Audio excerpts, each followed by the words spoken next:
नमस्कार दोस्तों, एक नई लर्निंग के साथ हाजिर हूँ और आज के इस बिजनेस फाइनेंस लर्निंग में एक क्वेश्चन के साथ स्टार्ट करने की कोशिश करूँगा और वो क्या कहता है उस पे एक नज़र हम डालने की कोशिश करें।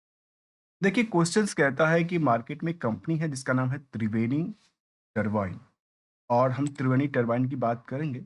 उसको लेकर के क्या चल रही है मार्केट में हलचल चल रही है, क्या उसको लेकर मार्केट की खिंचाई चल रही है, पिटाई चल रही है।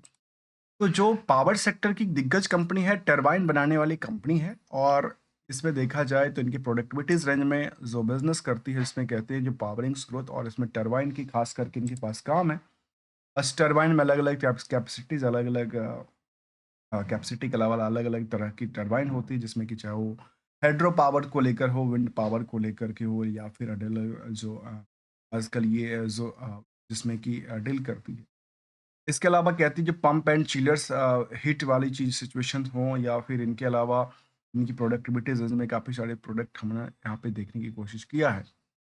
अब आजकल एक सेक्टर चला है जिसको लेकर हम चर्चा करते रहते हैं कि आजकल एक ग्रीन एनर्जी को कहते हैं ग्रीन एनर्जी सेक्टर जिसमें कि सबसे ज़्यादा जो पॉपुलर है वो है सोलर सोलर सेक्टर और उस पे हमने एक डिटेल की स्टार्टिंग में कहा था कि कह सकते हैं कि सोलर जो सेक्टर है वो जो सोना है या हीरा है उनसे बेटर परफॉर्मेंस करेगी आगे आने वाले समय में। क्यों? उसके पीछे रीजंस भी है क्योंकि सोलर जो है वो एक ऐसी एनर्जी है और इस एनर्जी को आप घर पे बाहर में कहीं पे भी इसको इंस्टॉल किया जा सकता है अपनी ज़रूरतों के अकॉर्डिंगली। चलिए आज हम लोग जानने की कोशिश करते हैं टरबाइन बनाने वाली कंपनी इसका त्रिवेणी टरबाइन। अब त्रिवेणी टरबाइन में हम सबसे पहले जाएंगे पीयर्स के कंपैरिजन में। यहाँ पे मार्केट में जो घिंचाई पिटाई चली है उसको लेकर क्या सभी सेक्टर में सभी का उस कंपनी में घिंचाई पिटाई हुई है कि केवल इसी में घिंचा। तो वहां पे देखा जाए तो हमने क्या किया, पूरे के पूरे लाइन आइटम लिया। हमने कोई चार्ट आपके सामने प्रिपेयर नहीं किया, चार्ट ना कोई चार्ट आपको सामने प्रेजेंट करने की कोशिश करूंगा। यहाँ पे हमने कुछ रेट स्किनर की हेल्प से ही हमने निकाला है, उसमें मेरा कोई बड़ा रोल नहीं है, बट हमने फॉर्मूला को इनबिल्ट किया और वहाँ पे आपके सामने हमने लेने की कोशिश किया। जहाँ पे दिग्गज जो इक्विपमेंट्स बनाने वाली कंपनी जैसा चाहे वो सीमेंस हो, एबीबी हो, सीजी पावर्स हो, सुज़लॉन एनर्जी हो, वेल हो, वारी इंजन्स हो, एनर्जीज हो या फिर हिटाची एनर्जी और जो त्रिवेणी टरबाइन है उनका भी नाम शामिल है।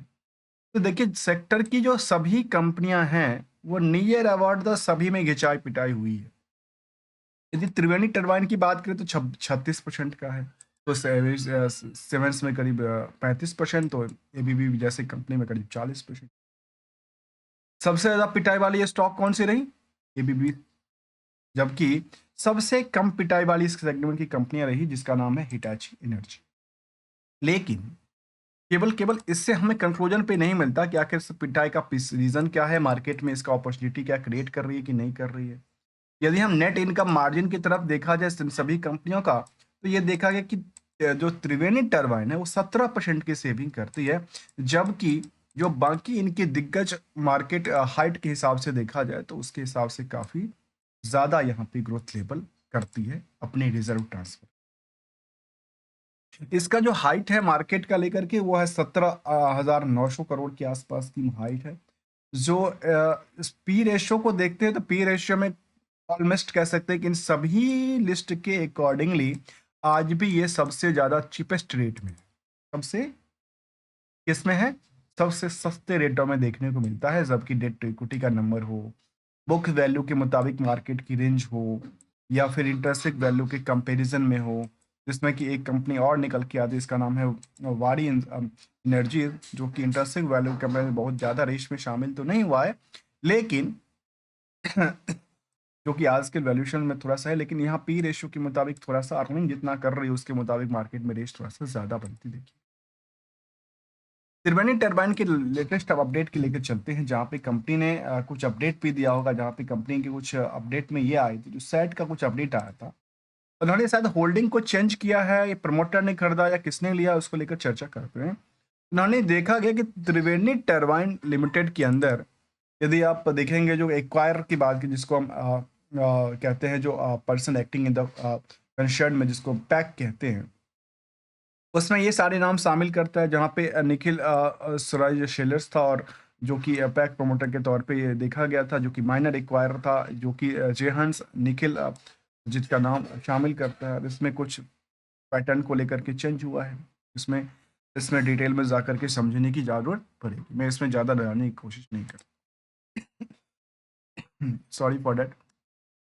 यदि हम कंपनी की समरी डेटा की तरफ चले तो ये देखा जाए कि इंडस्ट्रियल की पीई के बेसिस पे तो आज भी ओवरवेटेज है, पर जो दिग्गज कंपनियां हैं उसके कंपैरिजन आज भी एक कम कॉस्टली स्टॉक लगती है। चाहे बुक वैल्यू से कंपेयर करें, चाहे इंटरेंसिक वैल्यू से कंपेयर करें, जो कंपनी था उसमें प्रमोटर का कंट्रोल 55% से बेटर है। आरओई आरओसी की आंकड़ा दोनों 28 से लेकर 38% के बीच में है। डिविडेंड ट्रैकिंग कंपनी रही है। यदि आप इस प्राइस को लेकर चर्चा करें तो हमने पहले कहा कि यदि ये मार्केट की ऊपरी लेवल से देखा है तो 35% की डिक्लाइनिंग था, जबकि बॉटम से यदि बात किया जाए तो मार्केट थोड़ा सा भी पुल बैक हुआ है।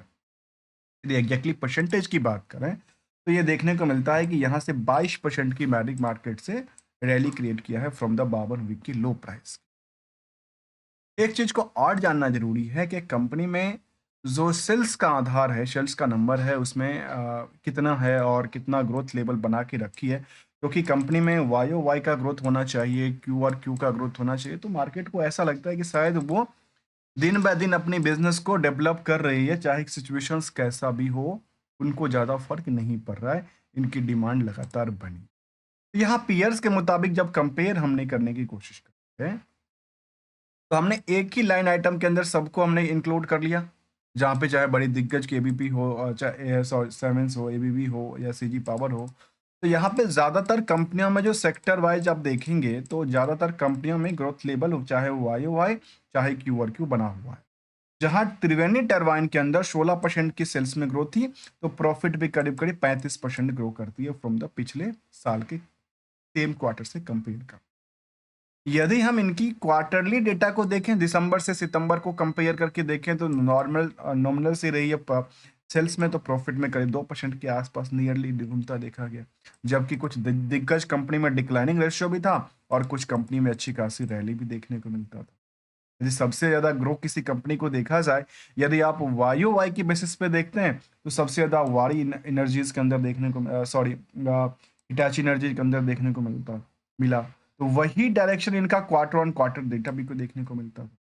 कभी बार कुछ सेल्स में ज्यादा, कई बार कुछ प्रॉफिटेबिलिटीज में ज्यादा कहाँ मिलती है। रिस्क फैक्टर के मुताबिक देखा है तो मार्च 24 तक जो डेटा था उसमें केवल सवा महीने की रिस्क कह सकते हैं, 1.5 महीना मान लेते हैं। और साथ में यदि हम ईयर एंड ईयर बेसिस की कंपाउंडेड डेटा को देखें तो ये दिखता है कि कंपनी का जो कंपाउंडेड डेटा था, जहाँ पे सेल्स में दिन बाय दिन बढ़ोतरी था, प्रॉफिट में दिन बाय दिन स्टेबिलिटी था, तो रिटर्न ऑन हम इक्विटी को देखें तो ये भी धीरे धीरे बढ़ती देखने को। मतलब जब आपकी तीन एक ही पैदान में आके खड़ी है तो चौथे को भागने में क्या कोई कसर तो छोड़ने को मिलता नहीं है। इसकी वजह से लास्ट 1 ईयर में थोड़ा सा डिक्लाइनिंग रहा, जो कि 5% की आज भी मार्केट अवेलेबिलिटी बनाती है। अब इस कंपनी को लेकर के एक चीज को और जानना जरूरी है कि क्या इस कंपनी में शेयर होल्डिंग का पैटर्न कैसा रहा, जहां पे नंबर ऑफ शेयर होल्डर कितने रहे। तो इसके मुताबिक देखा तो कंपनी में 28% से ज्यादा एफआई की होल्डिंग है, 10% से ज्यादा अर्थात 11% के आसपास वीआई की होल्डिंग है, और आम निवेशक तो मुट्ठी भर है, जो कि 5% भी नहीं है।